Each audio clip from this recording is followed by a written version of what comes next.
जी, क्या हुआ मीटिंग में? मीटिंग में हुआ, पिछले कामों की समीक्षा हुई है और वो समीक्षा जो जिला विधानसभा कमेटी बन गई, आगे सेक्टर बूथ कमेटी बनाने के लिए निर्देशित बेंच ने किया है। हमारे कार्यकर्ता जाकर के मजबूती से उस काम को करने का काम करेंगे। सिर्फ कमेटी बैठेगी या फिर जो है आंदोलन भी करेगी बसपा? नहीं, बसपा आंदोलन खुराव खापा नहीं करती है। बहुजन समाज पार्टी वैचारिक क्रांति करती है। Bahujan Samaj party cadre base party है और कैडर के बेस के बल पर ही सरकार बनाई थी, फिर कैडर बेस पर सरकार बनाएगी। हम आंदोलन करके नौजवानों पर मुकदमा नहीं लदवाना चाहते हैं। 200 नौजवानों पर मुकदमा जो लद गया, उनका करेक्टर खराब हो गया, ये कोई भी नेता उनको करेक्टर नहीं वापस कर पाएगा। इसमें बहुजन समाज पार्टी विश्वास नहीं करती है। ये तो आप बहुत बड़ी बात कह रहे हैं, क्योंकि मान्यवर कांसीराम के मूवमेंट से निकली हुई पार्टी आंदोलन नहीं करती है। मतलब मानवर कांसीराम साहब एक कैडर बेस पार्टी तैयार करके गए हैं। अगर आप मानवर साहब के बारे में जानते हैं तो मानवर साहब ने कैडर बेस पार्टी तैयार किया है। हम खूनी क्रांति नहीं करते। मानवर कांसीराम कभी भी तोड़ फोड़ या इस तरह धरना प्रदर्शन नहीं करते थे। शांति क्रांति तो करेंगे। हाँ, तो वो तो लगातार कर ही रहा हूँ। प्रयागराज में एक दलित को जिंदा जला दिया गया। हाँ, कौन सी क्रांति हुई? आपको मालूम नहीं है? अरे कल दिन भर कल से 3-4 हजार लोगों के साथ में वहां मौजूद था भैया। मेरा फेसबुक देख लेना, वो मेरा वो जो ट्विटर देख लेना, उस पर आपको मिलेगा।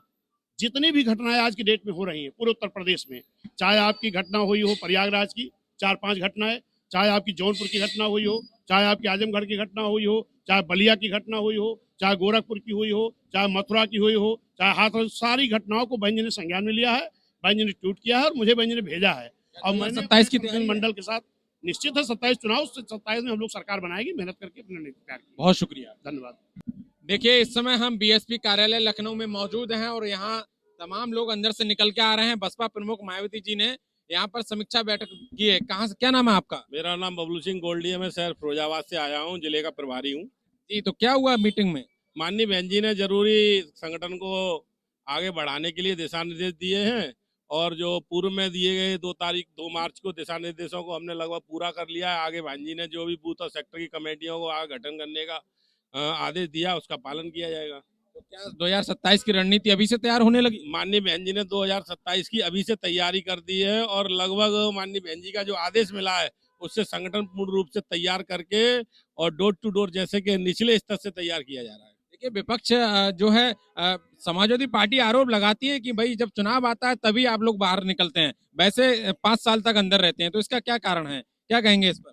बहुजन समाज पार्टी जो विपक्ष आरोप लगाता है आपको दिखाई पड़ रहा है और माननीय बहन जी ने तैयारी जो बहन जी कर रही हैं 2027 में इस प्रदेश की जनता भी अब पूरा मन बना चुकी है, क्योंकि चाहे भारतीय जनता पार्टी हो या समाजवादी पार्टी हो, इन लोगों के शासन काल में जो अन्याय अत्याचार हुए, जब बहन जी की सरकार होती थी तो किसी गुंडे मवाली की औकात नहीं होती थी कि किसी पर कोई जुल्म ज्यादती कर सके। लेकिन आज भारतीय जनता पार्टी की सरकार है, आज भी तमाम हत्याएं हो रही हैं और उन पर कोई कार्रवाई नहीं हो रही है। इसलिए पूरे प्रदेश की जनता मन बना चुकी है कि अगर इन लोगों के गुंडागर्दी से कोई निजात दिला सकता है तो वो केवल और केवल बहुजन समाज पार्टी की राष्ट्रीय अध्यक्ष बहन कुमारी मायावती जी हैं। आंदोलन कब करेंगे सड़क पे उतर के?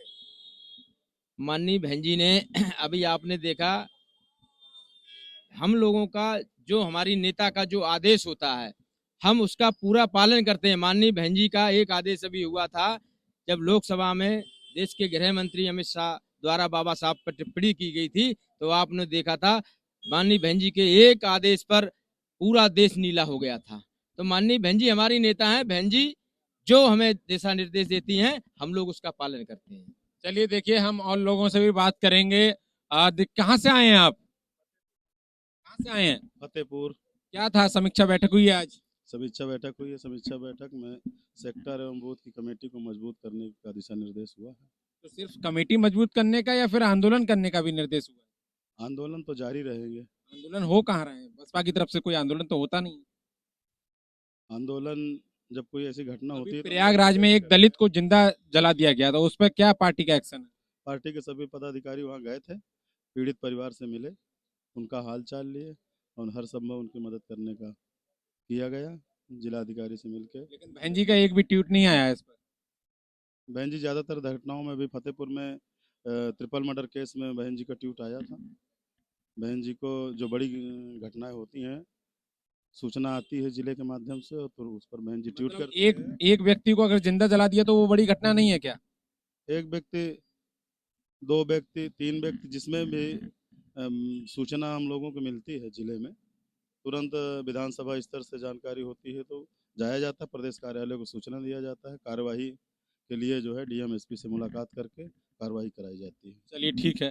देखिए हम इस समय प्रदेश कार्यालय पर मौजूद हैं और आज समीक्षा बैठक हुई है और इनका कहना है कि भाई जो 2027 का आने वाला चुनाव है उसकी रणनीतियां तेज कर दी गई हैं बसपा की तरफ से। समीक्षा बैठक हुई है तो कहीं ना कहीं ये एक संदेश है 2027 को लेकर के आज कि 2027 की जो रणनीतियां हैं विधानसभा चुनाव की वो कहीं ना कहीं बसपा प्रमुख मायावती ने तेज कर दी हैं।